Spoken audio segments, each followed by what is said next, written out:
nk'umukuru w'igihugu rero twebwe cane cane ico twaneguye nuko aja mu barira kandi ari we yitwa yuko yategerezwa kuririrwa batanga inyishu. Ikintu rero gihambaye bwa mbere cokorwa nuko babanza bagasubiramo ingene abacamanza bahakutse. Amategeko agenga abacamanza aravuga yuko hakorwa ikibazo kugira ngo batore abacamanza babibereye.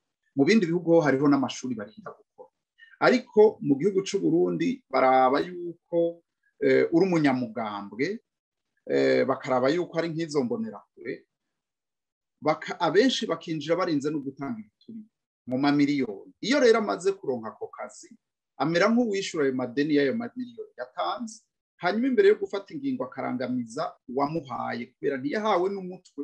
Aba hariho benshi babishoboye.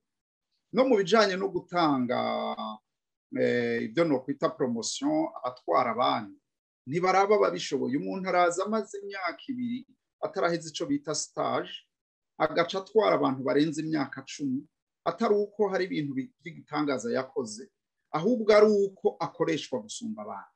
Rero aho kuvuga ku ngorane zitewe n'amashami, umukuru w'igihugu yategerezwa kubanza akaraba imizi y'ingorane mu gutorera umuti izo ngorane. Naho mu mwaka wa 2013 abantu bose bahurikiye bakorera mu rwego rw'ubucamanza bari barakoraniye Igitega mu byo bise les états généraux de la justice.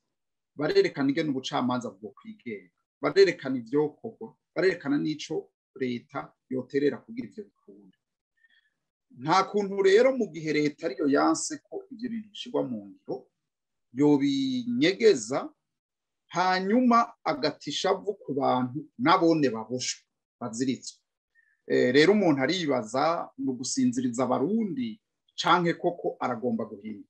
Rero twe tugira nadutera n'amakenga yariko aravuga ati abanyagihugu bashobora no guhakana intwaro kubera ibahohotera.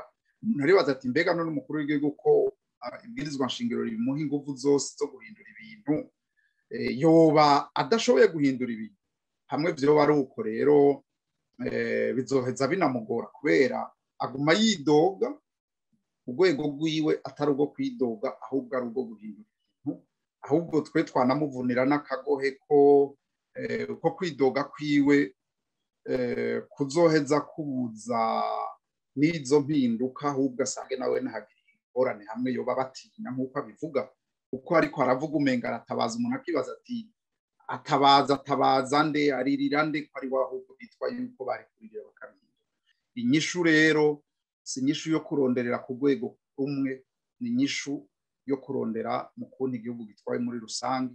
Kwatanguye rero kubibona abaho yahora yita abansi b'igihugu babivuze, kumbure ariko arahindura ingendo, hamwe kutoba ari kwiyorobeka ku banyagihugu ngo abahende ko yumva yo bagowe kandi ari we yategerezwa kubakura muri izo ngorane.